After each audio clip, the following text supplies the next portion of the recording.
नाव सिद्धांत दीपक गोटे. आम्ही तुम्हाला एक पर्याय सांगणार आहे. तुम्हाला एक प्रयोग करून सांगणार आहे. दाखव ना. पहिला आम्ही एक प्लेट घेतली आणि मेणबत्ती त्याच्यावर ठेवली. मग मेणबत्ती लावली आणि मग आम्ही पाणी टाकले.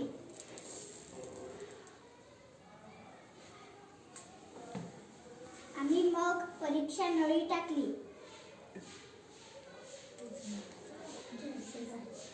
काही वेळाने मेणबत्ती विझली. याच्यावरून आपल्याला हे घडते, हवा